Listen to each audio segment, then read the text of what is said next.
استكمالا للجزء الخاص بالbody temperature. contraindications of taking body temperature. امتى ما اخدش البادي temperature بالطرق دي؟ don't take it orally in case of، مش هاخدها orally.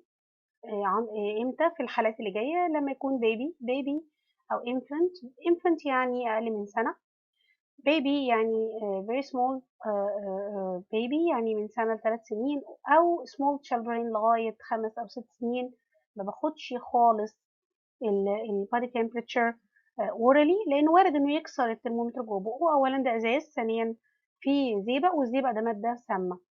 person can control oral muscles زي الناس اللي عندهم shivering، عندهم رعشه بشكل جامد جدا، او unconscious يعني في غيبوبه، الناس اللي ما بيقدروش يتحكموا في عضلات الفك او الفم.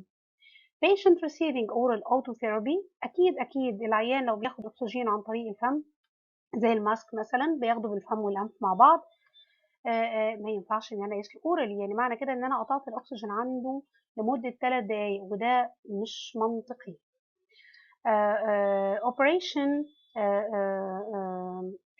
in mouth، وده في حالات ان يكون عامل عمليه في بقه، فطبيعي ان هو بيتنفس في البق او في النوز نتيجه ان هو بيتنفس بطريقه منهم. يبقى انا كده قفلت الطريقتين، طريقه معمول فيها العمليه والطريقه الثانيه انا قفلتها عشان اقيس البادي تمبرتشر. طبعا ده ما ينفعش خالص. disease in the mouth، لو عنده مرض زي قرح في بقه، عنده مشكلة في الفك، عنده كسر في الفك، عنده أي مشكلة، ما ينفعش أخدها أورالي.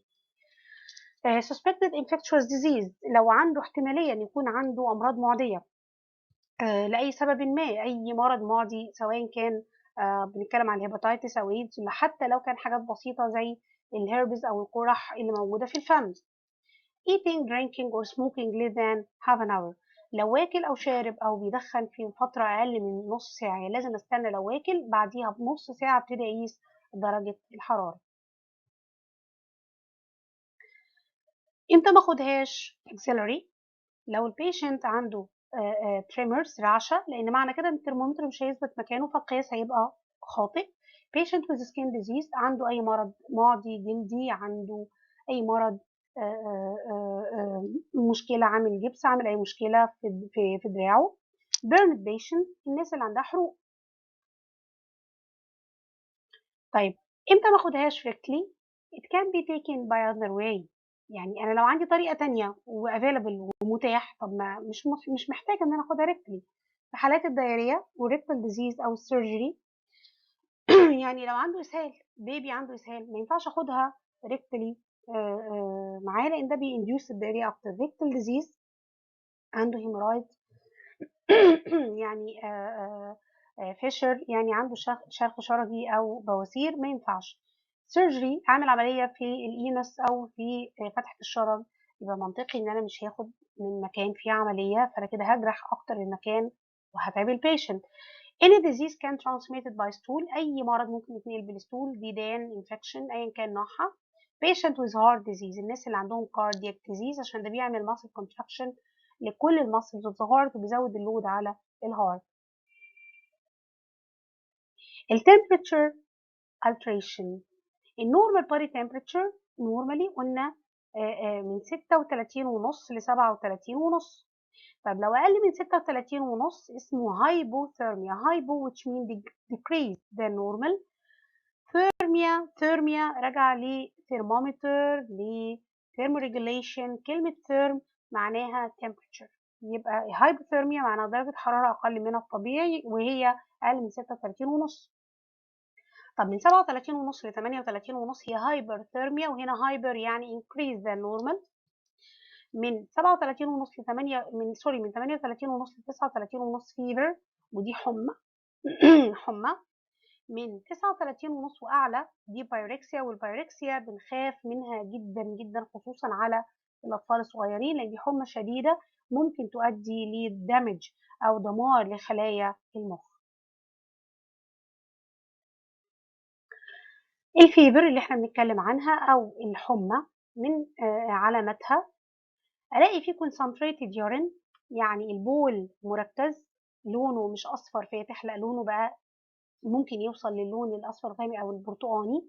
constipation يعني امساك، flushed face and skin، الاقي الوش محمر وجلده محمر. dry mouth and bitter taste. dry mouth يعني بقه حاسس بجفاف في حلقه، و bitter taste which mean طعم unpleasant taste يعني طعم مش لطيف. loss of appetite، فقد للشهية. shivering and cold peripherally، هو حاسس برعشة جامدة جدا وأطرافه متلجة. thirst، عطشان جدا نتيجة ان هو بيحصل عرق شديد وبيفقد حرارته، وطبعا دي من ضمن الميكانيزم اللي ربنا خلاها الجسم ان انا بعرق علشان افقد حرارة اكتر، بالتالي بحس بعطشان ان انا عطشان اكتر. headache، صداع. drowsiness، دوخة.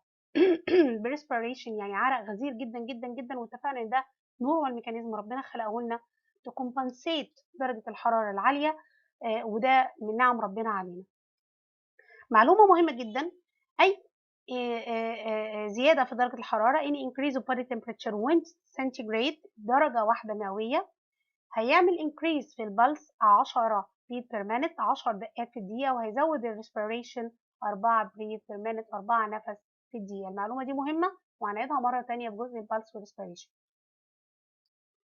in nursing care of fever، أي حد بيجيله حرارة عالية أول حاجة بزود له الفلويد 3 لتر في اليوم، بزود الفلويد انتيك، سخن أو ساقع بيزيد. بعمل فلويد بالانس تشارت، بحسب الداخل والخارج من السوائل عشان ما يدخلش كتير عن اللي خارج وما يخرجش اكتر من اللي داخل فيحصل له جفاف. كولد درينك، بيشرب حاجات الى حد ما بارده. frequent mouth wash عشان اضيع البيتر تيست اللي كان موجود. باث، بديله حمام كله على بعضه جسمه، وبعدين اشغل الفان او اعمل جود فنتليشن وكوايت انفايرمنت، بس ما يقعدش في وش المروحه، يعني ما يبقاش في تيار الهواء. انا فتحت الشباك او شغلت المروحه وهو قاعد بعيد، بس لمجرد ان انا اعمل موفمنت للكولد اير جوه المكان، فيبتدي يعمل لي كونفكشن، ياخد لي الهواء السخن بعيد عن الجسم فيقلل درجه الحراره. ديكريز الكفر، وده اللي احنا قلناه علشان ما زودش الهدوم فيبتدي يحبس لي الحراره اكتر. تيك تمبريتشر كل ربع ساعه، في اول ساعه بقيسها كل ربع ساعه يعني 4 مرات، وفي تاني ساعه بقيسها مرتين يعني كل نص ساعه، وبعد كده كل ساعه عشان اتاكد ان الحراره بتنزل. كولد كومبريسز، وهنعرف اماكن الكولد كومبريسز هي اماكن البلس، فلما ناخد البلس هنعرف الكولد كومبريسز بتتعمل فين. ريبورت تو دكتور علشان يدينا الانستراكشن، وهدي الانتيبيوتيك خافض الحراره زي ما الدكتور بريسكرايب او بيوصف الدواء. هقلل الفات لان الفات من الحاجات اللي بتزود الميتابوليزم فبتسخن الجسم اكتر وبتزود الحراره. هزود البروتين عشان ما يحصلش تكسير لعضلات الجسم، يحس بهمدان بعد كده وارهاق. increase السولت في الدايت لان السولت بيحوش ميه، فيبتدي كل ما بياخد حاجه مالحه شويه بيبقى فيه ميه في جسمه اكتر عشان ما يدخلش مني في جفاف. ايه الفاكتور اللي بتافكت البادي تمبريتشر؟ الحاجات اللي بتزود البادي تمبريتشر الفود ميتابوليزم، prolonged smoking، وده معناه سنوات طويله مش معناه prolonged smoking يعني ساعه ساعتين ثلاثه. الشيفرنج، illness زي الانفكشن، والانفكشن اي التهاب في الجسم، اي التهاب بيزود درجه الحراره، وده ساين مهمه جدا، اي انفكشن هتؤدي لارتفاع في درجه الحراره. فود انجكشن، هضم الطعام. هرمون للسكريشن زي ما قلنا الثيرويد هرمون. اكسرسايز انكريز الميتابوليزم في يونج ايج عشان الاطفال الصغيرين درجه حرارتهم اعلى معظم الوقت.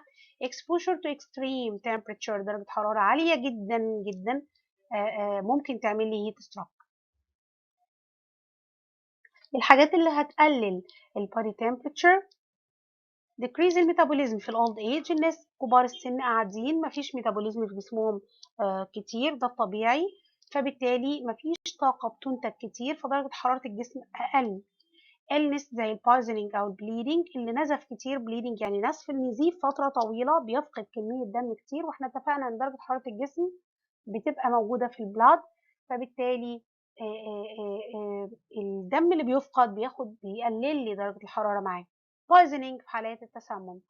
fasting، حضرتك لو صايم لفترة طويلة قبل الفطار بالذات بتحس ان انت درجة حرارتك بدأت تقل، نبضك بدأ يبقى أسرع بس أبطأ يعني أقل قوة، أضعف، ضغطك بيوطى، فبالتالي مع الصيام لو فيتاليتي، لكن لما نبقى قاعدين فترات طويلة ما بنعملش حركة exposure to extreme temperature low temperature زي الناس اللي بيبقوا في الأماكن اللي فيها تلج أو الأماكن الباردة جدا وهم مش متعودين على ده. increase the intake of cold fluids لو بيشرب سوائل ساقعة كتير. معلومة مهمة normally the body temperature lowest early morning and highest during the early afternoon or early evening. طبيعي أقل درجة حرارة بتبقى الصبح بدري أول ما تقوم من النوم، وأعلى درجة حرارة جسمك بيبقى بعد الظهر في وقت آخر النهار أو في early evening بتبقى أعلى درجة حرارة للجسم. كده احنا خلصنا ال body temperature.